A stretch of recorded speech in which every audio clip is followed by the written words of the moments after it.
Hello everyone, आज हम लोग का पीरियोडिक टेबल वाला चैप्टर कंप्लीट हो जाएगा। हम लोग का सिर्फ इलेक्ट्रोनेगेटिविटी टॉपिक बचा हुआ है, पर लास्ट में at the end of the chapter ये सबका हम लोग कंक्लूजन देखेंगे कि सबका पीरियोडिक ट्रेंड कैसा होता है। हमें एक इमेज दे देंगे, उसमें सबका दे रखा है, तो उससे याद करने में बहुत आसानी हो जाएगा। तो इलेक्ट्रोनेगेटिविटी देखते हैं। इसका डेफिनेशन है the tendency of an atom in a molecule to attract the shared pair of electrons towards itself is called its electronegativity। इसका मतलब क्या हुआ? पहली बात तो इसमें एक मॉलिक्यूल का ज़रूरत होगा। इससे पहले इलेक्ट्रॉन एफिनिटी और आयोनाइजेशन पोटेंशियल में हम लोग को आइसोलेटेड गैसियस एटम का ज़रूरत था, लेकिन यहाँ पे हम लोग को अब मॉलिक्यूल का ज़रूरत है। तो एक एग्जांपल लेते हैं मॉलिक्यूल का, HCl।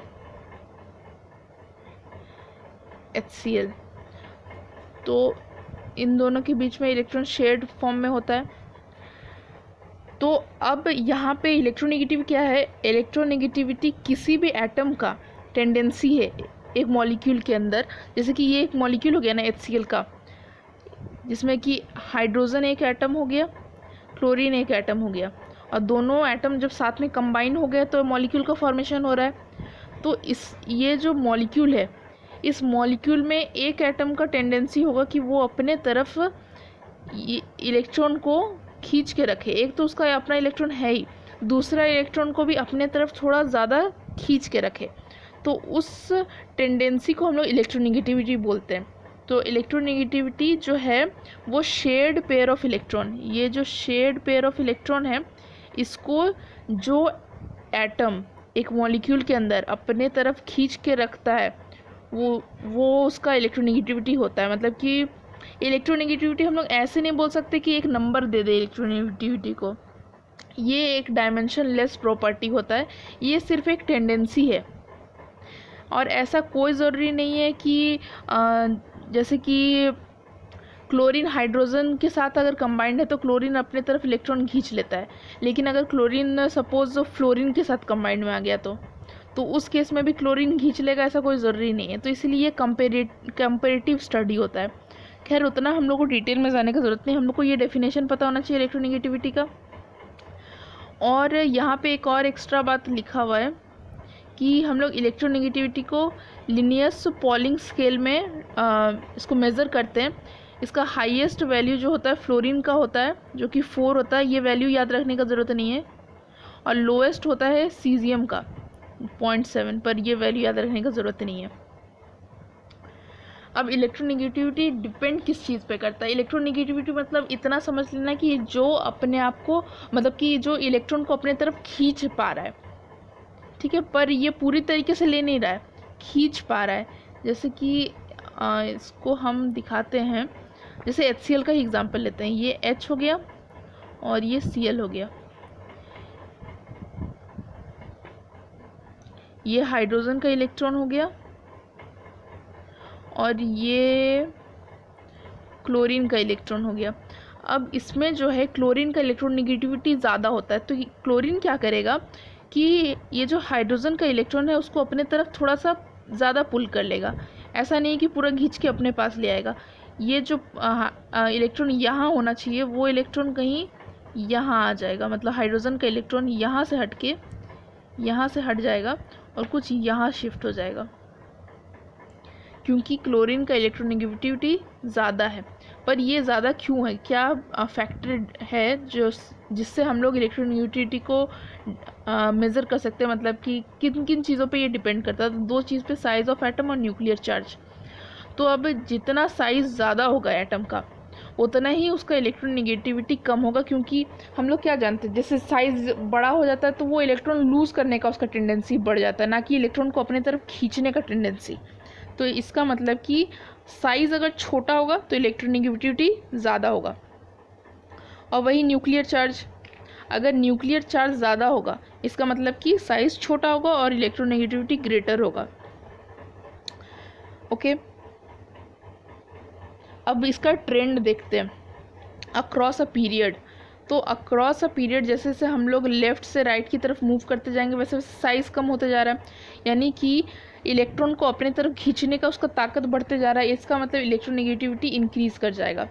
तो अच्छा, इसको हम लोग आयोनाइजेशन पोटेंशियल से कंफ्यूज कर सकते हैं, क्योंकि आयोनाइजेशन पोटेंशियल में भी इलेक्ट्रॉन को गेन कर रहा था और इलेक्ट्रोनेगेटिविटी में भी इलेक्ट्रॉन को अपनी तरफ खींच रहा है, लेकिन डिफरेंस है।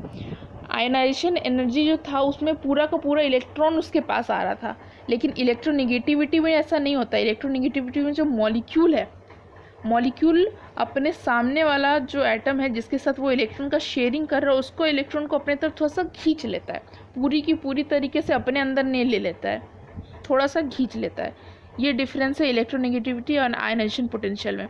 और क्या आयनाइजेशन पोटेंशियल और इलेक्ट्रोनेगेटिविटी में और एक डिफरेंस है कि आयनाइजेशन पोटेंशियल हम लोग एक आइसोलेटेड गैसियस एटम में कंसीडर करते हैं, जबकि इलेक्ट्रोनेगेटिविटी हम लोग मॉलिक्यूल के अंदर देखते हैं। ठीक है, तो वो सब छोड़ते हैं अभी। इलेक्ट्रोनेगेटिविटी लेफ्ट से राइट की तरफ जाने टाइम इंक्रीज होता है। ठीक है, अब डाउन द ग्रुप देखते हैं। Electronegativity down the group decrease करता है, क्यों? क्योंकि साइज इंक्रीज कर रहा है, तो ऑब्वियसली इलेक्ट्रोनेगेटिविटी घट जाएगा। नोबल गैस का जो केस होता है उसमें उसका ऑक्टेट कंप्लीट होता है, इसीलिए उसको अपने तरफ इलेक्ट्रॉन लेने का कोई दिलचस्पी नहीं है, वो नहीं लेता है, उसका कोई टेंडेंसी नहीं होता है कि वो इलेक्ट्रॉन को अपनी तरफ खींचे, नोबल गैस। ओके, अब सबसे इम्पॉर्टेंट चीज़, अभी तक हम लोगों ने इस चैप्टर में जितना कुछ पढ़ा है उसमें सबसे इम्पॉर्टेंट ये चीज़ याद रखना है।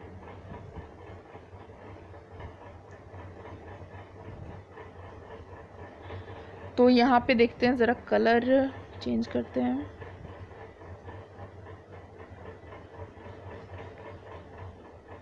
कौन सा कलर?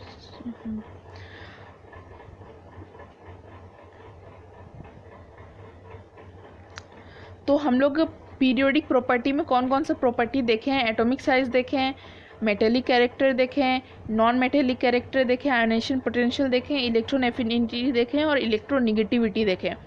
तो ये जो टोटल 6 कैरेक्टर हम लोगों ने देखा, वो 6 कैरेक्टर का जो ट्रेंड है वो यहाँ पे दे रखा है। जैसे कि एटॉमिक साइज जब हम लोग लेफ़्ट से राइट की तरफ मूव करते हैं तो डिक्रीज़ करता है, और वही जब हम लोग ग्रुप में नीचे की तरफ जाते हैं तो इंक्रीज़ करता है एटॉमिक साइज़।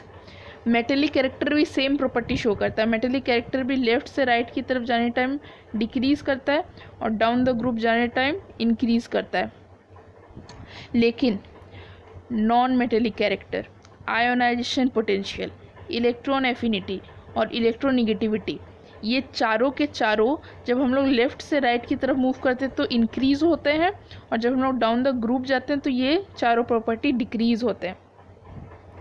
तो इसका आप लोग स्क्रीनशॉट ले लीजिए या फिर बुक में ही कहीं पे लिख लीजिए, क्योंकि ये एक बार देखने से बहुत अच्छा रिवाइज होता है और इससे क्वेश्चन पूछे जाते हैं। सबसे इम्पॉर्टेंट बात कि ट्रेंड से क्वेश्चन आता है, तो ट्रेंड अगर याद नहीं रहेगा तो दिक्कत में हम लोग आ जाएंगे, तो इसीलिए ट्रेंड याद होना बहुत ज़रूरी है ना। तो अब इस लेक्चर को यहाँ पे कंप्लीट करते हैं और इसी के साथ ये चैप्टर कंप्लीट होता है।